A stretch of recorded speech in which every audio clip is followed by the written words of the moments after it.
Dear viewers, যারা video দেখছেন বলো তো এটা কি ফল? এটা কি কি ফল?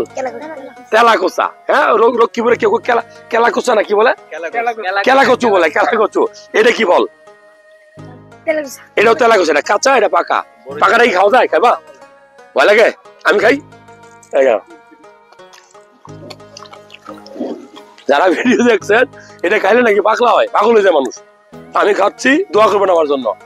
এটা খাইলে আপনার ডায়াবেটিস কন্ট্রোল হবে। এটা ভালো খাবার। এটা খাইলে আপনার অ্যালার্জি কন্ট্রোল হবে। যাদের গায়ে অ্যালার্জি খুসপাসটা থাকে তাদের জন্য খুব ভালো একটা খাবার। এই তেলাকোচার পাতা দেখবেন যে বিভিন্ন জায়গায় পাওয়া যায়। ওই পাতাগুলা আপনি সবজি হিসেবে খেতে পারেন, রান্না করে খেতে পারেন, পেটে রস লাগাইতে পারেন। অ্যালার্জি রোগের মহা একটা ঔষধ। আমি বলবো তেলাকোচার পাতা খেলে ভিটামিন সি পাবেন প্রচুর। এই জঙ্গল আছে, প্রচুর হিউজ পরিমাণে জঙ্গল আছে। আমি জঙ্গল থেকে উঠে নিয়ে আসছি। তো যারা ভিডিওটা দেখলেন কেমন লাগলো জানাবেন। তেলাকোচা ফল ইউরোপ আমেরিকার বাজারে অনেক দাম। তো আমি বলবো যে এই ফলটা বেশি বেশি খাবেন। এই পাতাটাও খাওয়া যায়, সে আপনার আগাও খাওয়া যায়, পাতার যে ডগা সেটাও খাওয়া যায় রান্না করে। এটা মূলত ডায়াবেটিস কন্ট্রোল করে, ওজন কন্ট্রোল করে, আপনার স্কিন ভালো রাখবে, অ্যালার্জির বিরুদ্ধে ভালো ফাইট করে, ঝগড়া করে। এটা বুঝবো যে অ্যালার্জির সাথে ঝগড়া করে আপনি জিতে যাবেন ইনশাআল্লাহ।